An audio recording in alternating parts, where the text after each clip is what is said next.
আসসালামু আলাইকুম রহমতুল্লাহ। সম্মানিত ভাই বন্ধুগণ, কেমন আছেন? আশা করি আল্লাহর রহমতে ভালো আছেন। আমিও আল্লাহর রহমতে ভালো আছি। তো ভাই বন্ধুগণ, আপনাদের মাঝে আবারও হাজির হয়েছি গোপালগঞ্জ মিডিয়া সেন্টার চ্যানেলে।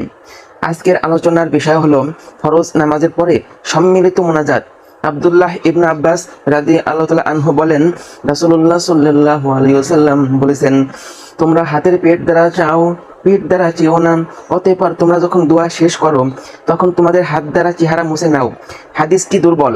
দেখুন আবু দাউদ শরীফের হাদিস নাম্বার 1485। উল্লেখ্য দাগ দেওয়া অংশ বাদে হাদিসটি দুর্বল। দাগ দেওয়া অংশটুকু সহি। দেখুন সহি আবু দাউদ শরীফের হাদিস নাম্বার 1486, সহি জামে সাগির 593, 3634 ও সিলসিলা আহাদিস সহি হাদিস 595। হাত তুলে দোয়া করার পর হাত মোছার প্রমাণে কোনো সহি হাদিস নেই। বিস্তারিত দেখুন ভাই বন্ধুগণ, ইরইয়াউল গালিল 2 খণ্ড 178, 182, হাদিস নম্বর 433 ও 434। এর আলোচনা তাহকিক মিশকাত শরীফের হাদিস নম্বর 2255, এর টিকা নম্বর 4। সাইদ ইবনু ইয়াজিদ তার পিতা থেকে বর্ণনা করেন যে রাসূলুল্লাহ সাল্লাল্লাহু আলাইহি সাল্লাম যখন দোয়া করতেন তখন দুই হাত উঠাতেন এবং দুই হাত দ্বারা চেহারা মুছে নিতেন। আবু দাউদ শরীফের হাদিস নম্বর 1492, মিশকাত শরীফের হাদিস নম্বর 2255। এই হাদিসটি জয়ীফ। আলোচ্য হাদিসে আব্দুল্লাহ ইবনু লাইয়াহ নামক রাবি জয়ীফ। আবু দাউদ শরীফের হাদিস নম্বর 1492, পৃষ্ঠা নম্বর 112। আউনুল মাবুদ প্রথম খণ্ড, পৃষ্ঠা নম্বর 360। তাকরিব পৃষ্ঠা নম্বর 319, রাবি নং 3563। আসওয়াদ আমিরি তার পিতা হতে বর্ণনা করেন, তার পিতা বলেন যে আমি রাসূলুল্লাহ সাল্লাল্লাহু আলাইহি সাল্লাম এর সাথে ফজরের সালাত আদায় করেছি। যখন তিনি সালাম ফেরালেন এবং ঘুরলেন তখন হাত উঠে দোয়া করলেন। ইবনু আবি শাইবা প্রথম খণ্ড, পৃষ্ঠা নম্বর 337। রাসূলুল্লাহ সাল্লাল্লাহু আলাইহি ওয়াসাল্লাম তার দুই হাত উঠালেন এবং দুই হাত করলেন এবং দোয়া করলেন। এই অংশটুকু মূল হাদিসে নেই। ইবনু আবি শাইবা আল মুসান্নাফ বৈরুত দারুল ফিকর 1989, প্রথম খণ্ড, 337, সলাত অধ্যায় 5976। মিয়া নাজির হুসাইন দেহলবি এবং আল্লামা আব্দুর রহমান মুবারকপুরি তার নিজ নিজ গ্রন্থে এই হাদিসগুলো আলোচনা করেছেন, কিন্তু সহি জয়ীবের মানদণ্ডে হাদিসগুলো সহি নয়। তাই এখানে যারা এই হাদিস বক্তব্য বা লিখনির মাধ্যমে প্রচার করতে চাইবেন তাদেরকে অবশ্যই মূল কিতাব দেখে পরিত্যাগ করতে হবে, অন্যথা আর নয়তো তারা হবেন রাসূলুল্লাহ সাল্লাল্লাহু আলাইহি সাল্লাম এর উপর মিথ্যারোপকারী এবং মিথ্যা প্রচারকারী, যাদের পরিণতি খুব ভয়াবহ। মুসলিম ও মিশকাত শরীফের হাদিস নম্বর 198, 199। এই হাদিসটি রয়েছে ইলম অধ্যায়ে। সম্মানিত ভাই বন্ধুগণ, রাসূলুল্লাহ সাল্লাল্লাহু আলাইহি সাল্লাম তার দুই হাত উঠালেন এবং দোয়া করলেন। এই অংশটুকু মূল হাদিসে নেই। আব্দুল্লাহ ইবনু জুবাইর একজন লোককে সালাত শেষের পূর্বে হাত তুলে দোয়া করতে দেখলেন।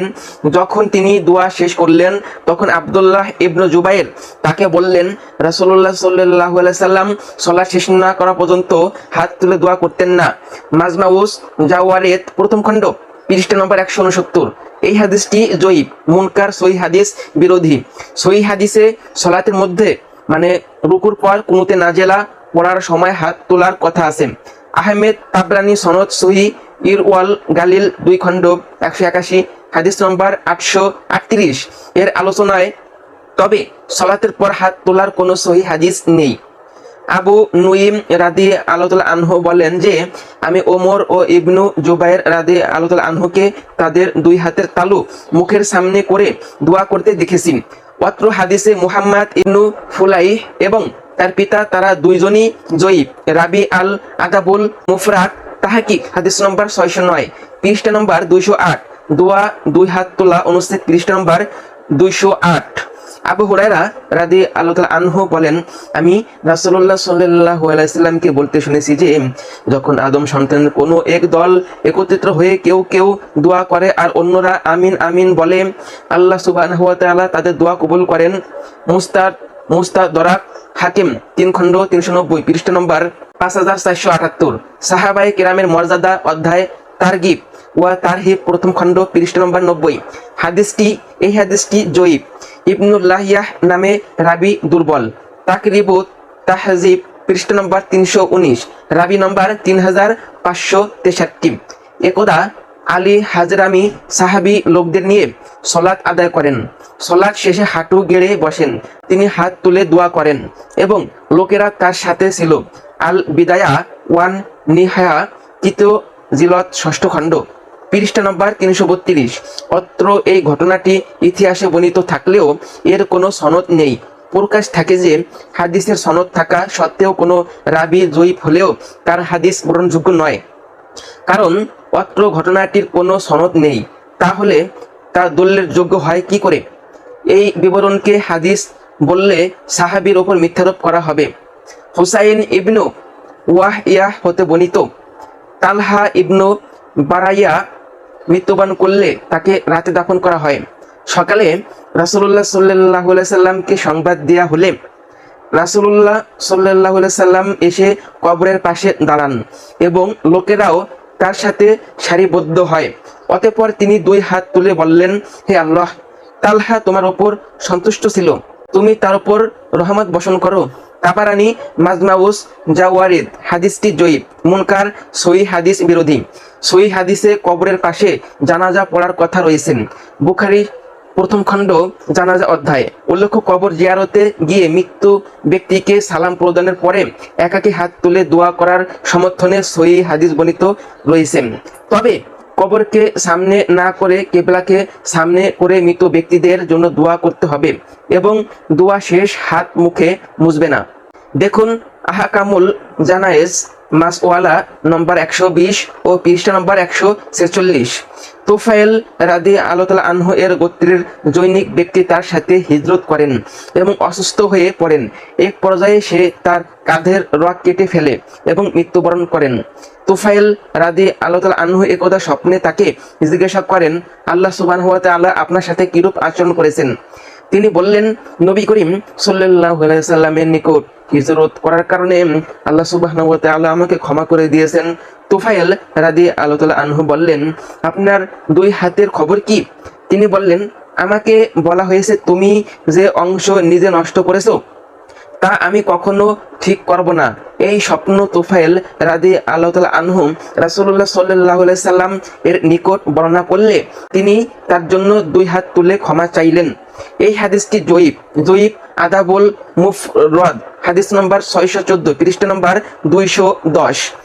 সম্মানিত ভাই বন্ধুগণ, উপরোক্ত জয়ীফ হাদিস সমূহের দিকে দৃষ্টি নিবদ্ধ করলে বোঝা যায় যে কোনো সময় সালাতের পর এককভাবে হাত তুলে দোয়া করা যায়, কিন্তু জয়ীফ হওয়ার কারণে হাদিসগুলো রাসূলুল্লাহ সাল্লাল্লাহু আলাইহি সাল্লাম এর কিনা তা স্পষ্ট নয়। সেই কারণে এর উপর আমল করা থেকে বিরত থাকা অবশ্যই গুরুত্বপূর্ণ, জরুরি। বা এই বাংলা লেখনীয় জগতের রত্ন মাওলানা আব্দুর রহিম বলেন যে কেবলমাত্র সহিহ হাদিস ব্যতীত অন্য কোনো হাদিস গ্রহণ করা যাবে না। এই কথায় হাদিসের সকল ইমাম একমত যে দৃঢ় সংকল্পবদ্ধ হাদিস সংকলনের ইতিহাস, পৃষ্ঠা নম্বর 445। সিরিয়ার মুজাদ্দিদ আল্লামা জামাল উদ্দিন কাশেমি, ইমাম বুখারী, মুসলিম, ইয়াহইয়া ইবনু মুইন, ইবনুল আরাবি, ইবনু হজম ও ইবনে তাইমিয়া রহমতুল্লাহি সহ অনেক হাদিসের পণ্ডিতদের কণ্ঠে বক্তব্য করেছেন যে ফজিলত কিংবা আহকাম কোনো ব্যাপারেই জয়ীফ হাদিস আমলযোগ্য নয়। কওয়াইদুত তাওহীদ, পৃষ্ঠা নম্বর 95। সম্মানিত ভাই বন্ধুগণ, যারা সম্মিলিতভাবে হাত তুলে দোয়া করার পক্ষে মত পোষণ করেন তারা পবিত্র কুরআন থেকে কিছু আয়াত এবং কিছু জয়ীফ হাদিস দলিল হিসেবে পেশ করে থাকেন। তা হলো তাদের দলিল সমূহের পর্যালোচনা এখন তুলে ধরা হলো। ভাই বন্ধুগণ, তারা কোরআন থেকে দলিল দেয় যে তোমাদের রব বলেন, তোমরা আমার নিকটে দোয়া করো, আমি তোমাদের দোয়া কবুল করব।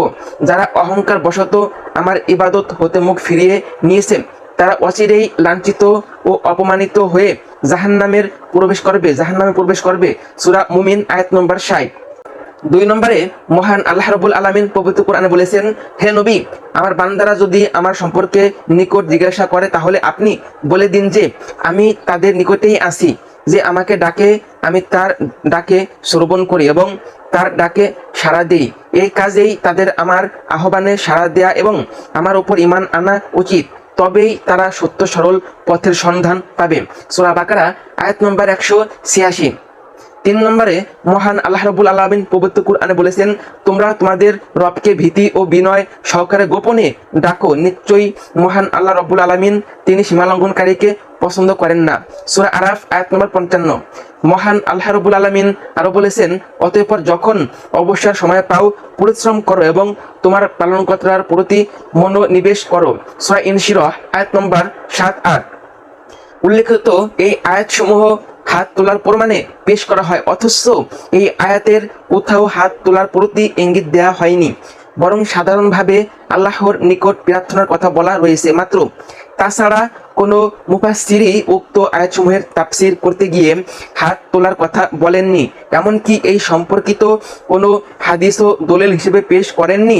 সুতরাং এ কথা নির্দ্বিধায় বলা যায় যে উপরে বর্ণিত এই আয়াতগুলো, আমি যে এই আয়াতগুলো বললাম, ফরজ সলাতের পর সম্মিলিতভাবে হাত তুলে দোয়া করার প্রমাণ করে না। কাজেই হাত তুলে দোয়া করার প্রমাণে অত্র আয়াতগুলো পেশ করা শরীয়ত বিকৃতি করার নামন্ত্রণ মাত্র। সম্মানিত ভাই বন্ধুগণ, ফরজ সলাতের পর সম্মিলিতভাবে হাত তুলে দোয়া করা সম্বন্ধে পৃথিবীর শ্রেষ্ঠ আলেমগণের অভিমত হল, 1 নম্বরে আহমেদ ইবনু তাইমিয়া রহমতুল্লাহিকে ফরজ সালাতের পর ইমাম মুত্তাদি সম্মিলিতভাবে দোয়া করা যায় কিনা এই সম্পর্কে জিজ্ঞাসা করা হলে তিনি বললেন, সলাতের পর ইমাম মুত্তাদি সম্মিলিতভাবে দোয়া করার বিদআত। রাসূলুল্লাহ সাল্লাল্লাহু আলাইহি সাল্লাম এর যুগে এরূপ দোয়া ছিল না, বরং তার দোয়া ছিল সলাতের মাধ্যমে, কারণ সলাতের মধ্যে মুসল্লি সিরীয় প্রতিপালকের সাথে নীরবে কথা বলে, আর নীরবে কথা বলার সময় দোয়া করা যথাযথ। আজমু আ ফাতাওয়া 22 খণ্ড পৃষ্ঠা নম্বর 519। 2 নম্বরে শাইখ আব্দুল্লাহ বিন বাস রহমতুল্লাহি তিনি বলেছেন, 5 ওয়াক্ত ফরজ সলাত ও নফল সলাতের পর দলবদ্ধভাবে দোয়া করা স্পষ্ট বিদআত, কারণ এইরূপ দোয়া রাসূলুল্লাহ সাল্লাল্লাহু আলাইহি সাল্লাম এর যুগে এবং তার সাহাবীদের যুগে ছিল না। যে ব্যক্তি ফরজ সলাতের পর অথবা নফল সলাতের পর দলবদ্ধভাবে দোয়া করে সে যেন আহলে সুন্নাহ ওয়াল জামায়াতের বিরোধিতা করে। হাইয়াতু কিবারিল উলামা 1ম খণ্ড পৃষ্ঠা নম্বর 244। তিনি আরো বলেছেন যে ইমাম মুত্তাদি সম্মিলিতভাবে দোয়া করার প্রমাণে রাসূলুল্লাহ সাল্লাল্লাহু আলাইহি ওয়াসাল্লাম থেকে কথা, কর্ম ও অনুমোদনগত কাউলি, ফেলি ও তাকরিরি কোনো হাদিস সম্পর্কে আমরা অবগত নই। আর একমাত্র রাসূলুল্লাহ সাল্লাল্লাহু আলাইহি ওয়াসাল্লাম এর আদর্শের অনুসরণেই রয়েছে সমস্ত কল্যাণ ও উত্তম আদর্শ।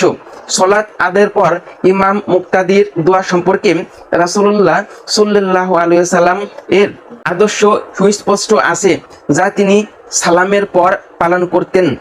4 খলিফা সহ সাহাবীগণ এবং তাবেঈগণ যথাযথভাবে তার আদর্শ অনুসরণ করেছেন। অতঃপর যে ব্যক্তি তার আদর্শের বিরোধিতা করবে তার আমল পরিত্যাজ্য হবে। স্বয়ং রাসূলুল্লাহ সাল্লাল্লাহু আলাইহি ওয়াসাল্লাম বললেন যে, যে ব্যক্তি আমার নির্দেশ ব্যতীত কোনো আমল করবে তা পরিত্যাজ্য হবে। এই কাজেই যে ইমাম হাত তুলে দোয়া করবেন এবং মুত্তাকিগণ হাত তুলে আমিন আমিন আমিন বলবেন, তাদের নিকটে এই সম্পর্কে গ্রহণযোগ্য দলিল চাওয়া হবে। আর নয়তো তারা দলিল দেখাতে ব্যর্থ হলে তা পরিত্যাজ্য হবে। হাইয়াতু কিবারিল উলামা 1ম খণ্ড হাদিস নম্বর 257। 3 নম্বরে বিংশ শতাব্দীর শ্রেষ্ঠ মুহাদ্দিস আল্লামা শেখ নাসিরউদ্দিন আলবানী, এই নাম তো আপনারা সবাই শুনেছেন কম বেশি। নাসিরউদ্দিন আলবানী রহমতুল্লাহি বলেছেন, দোয়ায়ে কুনুতে হাত তোলার পর মুখে হাত মুছা বিদআত, সলাতের পরেও ঠিক নয়। এই সম্পর্কে যত হাদিস রয়েছে এর সবগুলোই জয়ীফ হাদিস। এই জন্য ইমাম আজউদ্দিন বলেছেন, সলাতের পর হাত তুলে দোয়া করা মূর্খদের কাজ। সিফাতু সালাতিন নবী করিম সাল্লাল্লাহু আলাইহি সাল্লামের 141। 4 নম্বরে শাইখ উসাইমিন রহমতুল্লাহি বলেছেন যে সলাতের পর দলবদ্ধভাবে দোয়া করা বিদআত, যার প্রমাণ রাসূলুল্লাহ সাল্লাল্লাহু আলাইহি সাল্লাম ও তার সাহাবীগণ থেকে নেই। মুসলিদের জন্য বিধান হচ্ছে প্রত্যেক মানুষ ব্যক্তিগতভাবে জিকির করবে। ফাতোয়া উসাইমিন পৃষ্ঠা নম্বর 120।